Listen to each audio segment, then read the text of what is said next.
Assalamualaikum warahmatullahi wabarakatuh. Selamat malam dan salam sejahtera bagi kita sekalian. Yang saya hormati Ibu Wakil Bupati, Ibu Romi Masiro. Pada malam hari ini kita berkesempatan kepada beliau untuk sedikit sharing mungkin sebagai seorang istri tokoh publik, yaitu istri dari seorang Wakil Bupati Kabupaten Bantul, Bapak Abdul Halim Muslih. Untuk itu tentu sebagai ibu rumah tangga hal yang tidak mudah dalam pembagian waktu, dan juga tentu bagi seorang Bapak Abdul Halim Muslih membagi waktu untuk keluarga. Nanti kita bisa mendengarkan secara langsung keterangan yang disampaikan oleh Ibu Wakil Bupati. Untuk itu dipersilakan Ibu Emi untuk sedikit berbagi kepada teman-teman DJP Channel terkait dengan keseharian seorang Wakil Bupati Bapak Abdul Halim Muslih dan Ibu Emi Masiro. Dipersilakan. Terima kasih Pak Rahmat atas kunjungannya pada malam hari ini. Jadi saya bersama Pak Halim itu menikah dengan sebuah komitmen untuk sebuah perjuangan. Setiap orang punya komitmen. Perjuangan kami adalah ya memang di jalur politik. Jadi kebetulan Pak Halim itu sudah sejak tahun 99 itu berkecimpung di dunia politik, walaupun saat itu saya belum kenal. Tetapi kemudian dalam perkenalan kami langsung kita sepakat untuk berjuang bersama-sama. Nah, kemudian ketika kami sudah menikah, kemudian dikaruniai anak 2 orang. Jadi mulai tahun 2004 anak pertama, lalu yang kedua itu tahun 2009 itu dua-duanya dilatih menjadi anak-anak yang terlatih, menjadi anak-anak para pejuang. Tentu kalau suami saya di dunia politik dan saya di organisasi masyarakat, sosial kemasyarakatan, dan di sini walaupun kami itu komit untuk dalam perjuangan di jalur masing-masing, tapi kami saling mendukung. Nah, kemudian ketika kami tetap beraktivitas di luar, sebenarnya ya kadang-kadang kalau saya berpikir itu, ya Allah, kapan ya saya pingin sama keluarga full gitu, me time bersama keluarga. Itu memang bukan hal yang mudah. Jadi kadang-kadang itu harus kita rancang dalam waktu yang panjang, baru nanti kita bisa realisasikan. Itu pun kadang-kadang sudah dirancang, tiba-tiba gagal. Iya sama. Tapi di sela-sela kesibukan kami berdua itu, insya Allah kami selalu memperhatikan anak-anak. Dan yang namanya Pak Halim itu artinya bijaksana. Jadi memang sesuai dengan namanya. Nama ini ibarat doa. Jadi orang tuanya memang menghendaki kita menjadi orang yang bijaksana. Jadi walaupun sesibuk apapun, perhatian Pak Halim terhadap anak-anak itu juga luar biasa. Jadi misalnya nih, kemarin kebetulan anak kami yang pertama dari pesantrennya di Jakarta itu kan kita pindahin ke Krapyak di Ali Maksum gitu ya. Itu kan harus pakai proses seleksi, jadi nggak langsung masuk gitu saja. Nah, ketika pulang itu karena saya nggak bisa bahasa Arab, Pak.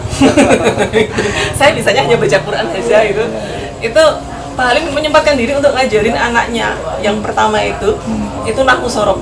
Jadi lengkap dituntun seperti ini. Dan anak saya itu kalau yang namanya bapak yang ngajarin itu langsung masuk, langsung paham gitu. Beda kalau sama saya gitu. Nah, kemudian di sela-sela kesibukannya seperti itu pun kalau datang itu pasti anak-anak itu selalu menyambut bapaknya dengan entah dipeluk, dicium dan seterusnya. Nampak kalau mereka itu sangat membutuhkan kehadiran bapak, dan bapak juga meresponnya dengan baik, walaupun itu hanya sebentar gitu ya, tapi kualitasnya luar biasa. Dan tentu saja karena saya itu seorang istri, seorang ibu, di sela-sela kesibukan saya itu tetap harus menomorsatukan anak-anak. Jadi walaupun saya juga aktif di perjuangan jalur saya, tapi setiap saat saya harus menomorsatukan anak-anak, nggak boleh. Jadi begitu pemirsa, tadi luar biasa sekali bahwa seorang Wakil Bupati Pak Halim sangat disiplin di dalam membagi waktunya, baik itu untuk pemerintah, kemudian untuk masyarakat, dan apalagi yang utama adalah keluarga.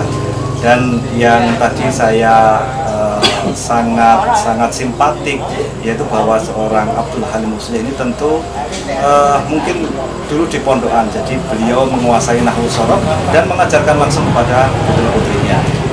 Dan juga ini Bu Eni, jadi kami benar-benar juga bahwa ternyata keluarga Bu Eni ini sebenarnya kalau dirunut secara silsilah itu ketemunya juga sampai nanti di keluarga besar Simbah A.R. Fahrudin, yang kita ketahui beliau ini adalah pernah menjadi pimpinan pusat Muhammadiyah. Nah, ini satu hal yang menurut saya sangat ideal untuk saat ini, apalagi menghadapi ini. Jadi pertemuan antara keluarga Nahdien dan keluarga Muhammadiyah. Mobilnya bisa cerita sedikit ini terkait dengan silsilah yang menyambung dengan keluarga besar A.R. Fahrudin. Gini Pak, jadi saya itu memiliki simbah buyut yang asmanipun Simbah Siti Umi Rohmah. Nah, Mbah Siti Umi Rohmah ini putra dari Mbah Fahrudin dengan Mbah Nyai Maimunah.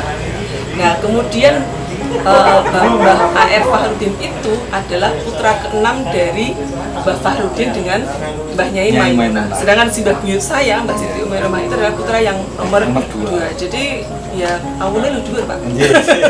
Jadi teman-teman, ternyata simbah buyutnya Bu Umi Masroh ini ternyata satu simbah buyut dengan Kiai Haji Abdul Razak, ataupun yang terkenal dengan Kiai Haji A.R. Fahrudin. Jadi simbah buyutnya Ibu Eni ini, Ibu ini kakaknya Mbah A.R. Fahrudin. Jadi sudah jelas Pak Halim dan Ibu Eni adalah sudah perkawinan NU dan Muhammadiyah. Tentang ini Bu Eni, tentang kesehatan adalah satu hal yang penting, dan untuk itu tentu ada planning ataupun kebiasaan sehari-hari dari seorang Pak Halim dan Bu Eni untuk keseimbangan di dalam menjaga kesehatan. Mungkin apa yang biasa dilakukan oleh Bu Eni dan Pak Halim? Kalau yang pasti Pak, jadi kita setiap bangun tidur itu pasti minum air putih yang hangat, terus dilanjut minum air putih hangat dicampur madu Pak. Nah itu harus selalu, karena dulu itu Pak Halim kan sering mahnya itu sakit, tapi begitu kita konsumsi madu dengan cara seperti itu, alhamdulillah diberikan kesehatan. Dan selain itu kalau saya itu sering mengajak Pak Halim untuk orjaki. Oh iya. Tahu orjaki Pak? Belum. Olahraga jalan kaki. Gitu. Orang modal itu. Modelnya sikil, yang penting kuat, nanti lama-lama tulangnya juga sehat. Sehingga kalau kita sehat itu nanti insya Allah kita bisa hidup berdampingan dengan corona. Syukur-syukur coronanya segera pergi gitu. Gitu teman-teman, ternyata kebiasaan yang sering dilakukan seorang ibu ini adalah orjaki, artinya olahraga jalan kaki, dan ini tidak berbiaya karena tidak harus bersepeda karena musim paling goes, tapi beliau juga tidak meninggalkan goes gitu. Saya tetap bersepeda. Iya, beliau tetap bersepeda, dan yang sering dilakukan setiap bangun tidur adalah minum air putih dan orjaki. Demikian teman-teman NCP Channel sekilas tentang keseharian dari seorang tokoh publik Pak Abdul Halim Muslih dengan Ibu Eni Masroh. Apabila ada kesalahan dari kami, mohon maaf. Kita akhiri. Assalamualaikum warahmatullahi wabarakatuh.